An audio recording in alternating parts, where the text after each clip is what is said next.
Ẹ kú dédé àsìkò yìí gbogbo ibi tí ẹ ti ń gbọ́ mi lé lóko tàbí lẹ́yìn òde, ẹ jẹ́ kí a gbàdúrà. Bàbá wa, olùfẹ́ wa, olùpamọ́ wa, aláàánú wa, Ọlọ́run tó fi àánú pa wá mọ́, ó fi àánú dá wa sí, a wà láàyè tí ó dára. Ògo ní forúkọ mímọ́ yín o, olùpamọ́ wa, ẹ ṣé o.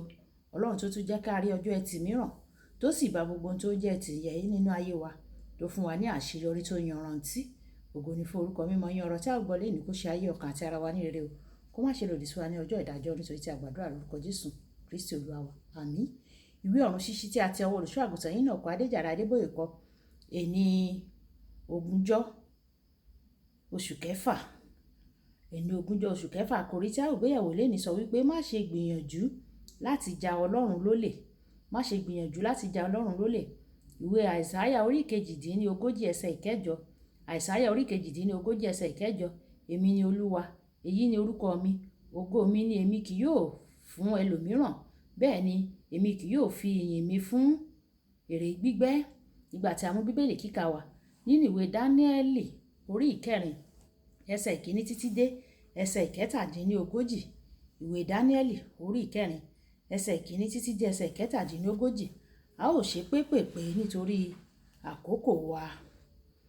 Ìkíní, Nebukadnesari ọba sí gbogbo ènìyàn orílẹ̀-èdè tí ó ń gbé gbogbo ayé, kí àlàáfíà kí ó máa pọ̀ sí fún yín. Ìkarùn-ún, mo sì lá àlá kan tí ó dẹ́rù bà mí, àti ìró ọkàn mi lórí àkéte mi, àti ìran orí mi ó dààmú mi. Ìkeje, nígbà náà ni àwọn amòye ọlọ́gbọ́n, àwọn kédíà àti àwọn aláfọ̀ṣẹ wá síwájú mi, èmi sì ró àlá náà fún wọn, ṣùgbọ́n wọn kò lè fún mi ní ìtumọ̀ rẹ̀. Ṣùgbọ́n ní ìkẹyìn ni Dáníẹ́lì wá síwájú mi, orúkọ ẹni tí ń jẹ́ Bẹtisásárì, gẹ́gẹ́ bí orúkọ òrìṣà mi, àti nínú ẹni tí ẹ̀mí Ọlọ́run mímọ́ wà. Mo sì ró àlá náà fún un. Ogún,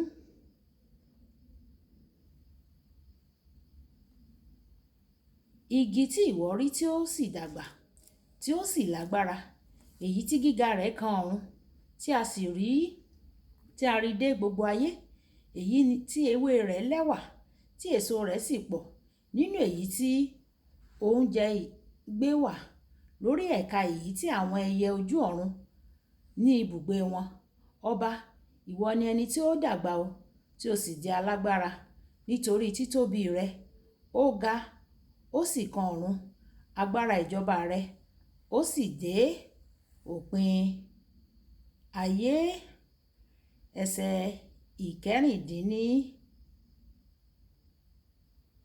Ẹsẹ̀ ìkejìdínlọ́gbọ̀n.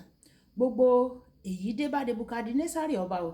Lẹ́yìn oṣù 12, ó rìn kiri lórí ààfin ìjọba Bábélì.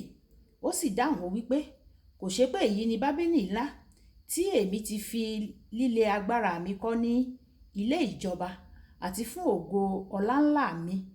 Bí ọ̀rọ̀ náà sì ti wá lẹ́nu ọba, ohùn kan fọ̀ láti ọ̀run wá pé, Nebukadnesari ọba, ìwọ ni a sọ fún pé a gba ìjọba kúrò lọ́wọ́ rẹ.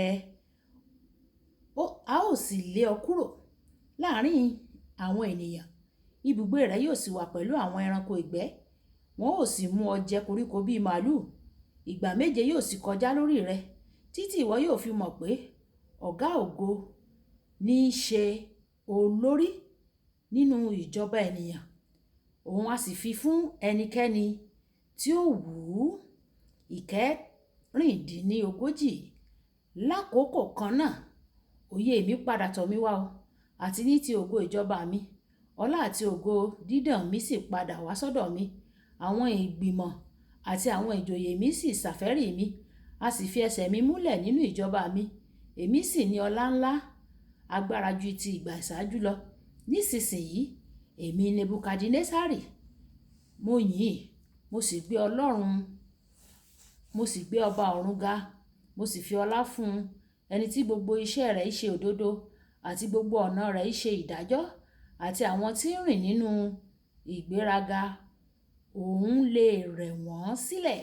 Wàyí, ẹ jẹ́ ká tẹ́tí bẹ̀rẹ̀ jẹ́ láti gbọ́ ohun tí olùṣọ́ àgùntàn yín náà pa Adéjàre Adébóyè ní fún wa ní èní ní ọ̀pọ̀ ọdún sẹ́yìn nígbà tí bàbá mi nínú Olúwa tí wọ́n wà láyé. Wọ́n rán olùṣọ́ àgùntàn kan láti lọ bẹ̀rẹ̀ ẹ̀ka ìjọ ní Òṣogbo, ìlú kan ní ìwọ̀ oòrùn Nàìjíríà. Ẹ̀ka náà bẹ̀rẹ̀ sí ní gbèrú. Olùṣọ́ àgùntàn náà sì rò pé ní ìwọ̀n ìgbà tí ó jẹ́ pé òun ni òun gbìn, òun lè sọ ọ́ di iṣẹ́ ìránṣẹ́ ti òun. Ó yọ pátákó àkọlé ti ìjọ ìràpadà ti Ọlọ́run kúrò, ó sì fi ti iṣẹ́ ìránṣẹ́ tirẹ̀ tuntun sí i. Nígbà tí bàbá gbọ́, ó bẹ olùṣọ́ àgùntàn náà kí ó ṣe àtúnṣe, ṣùgbọ́n ó kọ̀ ọ́. Ó ní, kí ni ó ń sọ? Èmi ni olùṣọ́ àgùntàn níbí. Mo bẹ̀rẹ̀ iṣẹ́ náà, àgùntàn mi sì ni àwọn ènìyàn. Bàbá ní, ṣùgbọ́n a yàn ọ́, a sì rán ọ síbí láti bẹ̀rẹ̀ iṣẹ́ nì ní orúkọ ìjọ ìràpadà ti Olúwa, àti wípé ìwọ kọ́ ni olùgbàlà wọn. Ẹni tí ó gbà wọ́n là ló ní ìjọ, kì í ṣe tirẹ̀, kì í sì ṣe ti tèmi. Ẹ̀wẹ̀, olùṣọ́ àgùntàn fi àáké kọ́rí o. Nígbà náà ni bàbá mi wípé, kò sí wàhálà, jẹ́ kí a gba àdúrà. Bí a sì ti ṣe ń gba àdúrà, àtẹ́gùn ń fẹ́ bí ẹni pé òjò fẹ́ rọ̀. Nígbà tí ó máa di ọjọ́ kejì, ẹ̀tẹ́ ti bo olùṣọ́ àgùntàn láti orí títí dé ẹsẹ̀ o. Nígbà tí ọba àwọn ọba bá ní nǹkan, má ṣe mú un gẹ́gẹ́ bí tirẹ̀ o. Nígbà tí o bá ṣe bẹ́ẹ̀, òun fi iná ṣeré nìyẹn o. Olùṣọ́ àgùntàn inú ìtàn tí mo sọ lókè yìí, ó rò pé òun lè mú ohun tó jẹ́ ti Ọlọ́run kí òun sọ di ti tòun lọ́fẹ̀ẹ́. Nígbà tí ènìyàn bá ní àǹfààní òun nìkan ṣoṣo sí ohun kan, kò sí ẹlòmíràn tó lè sọ pé òun ni òun nìkan ṣoṣo náà. Ọlọ́run ní àǹfààní òun nìkan ṣoṣo sí ayé, ẹ̀kún àti ohun gbogbo tí ó wà nínú rẹ̀. Ìwé orin Dáfídì orí 24 ẹsẹ̀ 1. Èyí túmọ̀ sí pé òun ló wà ní àkóso ayé, ó sì ń ṣe àbójútó ohun gbogbo tó ń ṣẹlẹ̀ nínú rẹ̀.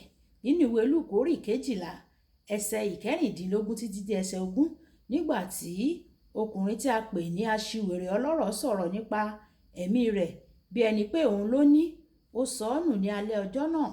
Gẹ́gẹ́ bí Ọlọ́run kò ṣe kì í bá ènìyàn pín ayé, kì í bá ènìyàn pín ògo rẹ̀ o. Òun ló ní ògo rẹ̀ o. Ẹnikẹ́ni tó bá sì gbìyànjú láti jí i lọ́wọ́ rẹ̀, ó kó sí wàhálà ńlá nìyẹn o. Nígbà tí Ọlọ́run bá ṣe ohunkóhun nípasẹ̀ rẹ̀, yára láti dá ògo padà fún un, nítorí kì í ṣe ìwọ ni o. Nítorí Bíbélì kíkà wa tòní, Nebukadnesari gbìyànjú láti gba ògo Ọlọ́run fún ara rẹ̀, ó sì di ẹranko inú igbó fún ọdún 2. Ọlọ́run fi ọwọ́ tọ́ ọkàn rẹ̀, ó sì fi ọkàn ẹranko rẹ́pò, gbogbo ìhàlẹ̀ rẹ̀ sì dópin. Olùfẹ́, Ọlọ́run máa ń jọ̀wọ́ ohun tó jẹ́ tirẹ̀. Má ṣe gbìyànjú láti gbà á fún ara rẹ. Ọ̀rọ̀ àgbéyẹ̀wò: ǹjẹ́ o ti gba ògo Ọlọ́run fún ara rẹ bí? Ẹ̀já sọ pé bàbá mi, Ọlọ́run mi, oore ọ̀fẹ́ láti máa fi gbogbo ògo fún ọ, kí n má ṣe jọra mi lójú, kí n má sì ṣe gba ògo rẹ mọ́ra. Olúwa yọ̀ǹda rẹ̀ fún mi o. Má jẹ́ kí n ṣẹ̀ ọ́ o. Má jẹ́ kí n gba ògo rẹ mọ́ra o, nítorí ògo rẹ nìwọ kì yóò pín pẹ̀lú ẹnikẹ́ni. Ní gbogbo ìgbà kí n lè máa dá ògo padà sí ọ̀dọ̀ rẹ. Olúwa yóò ṣe bẹ́ẹ̀ ní orúkọ Jésù. Olúkọ̀ráyà kó ní orúkọ mi. Ẹ máa bá mi like, ẹ máa share, kẹ máa comment nípa kí àwọn èèyàn kan lè jàǹfààní ọ̀run ṣíṣí Yorùbá. Ó dàbọ̀.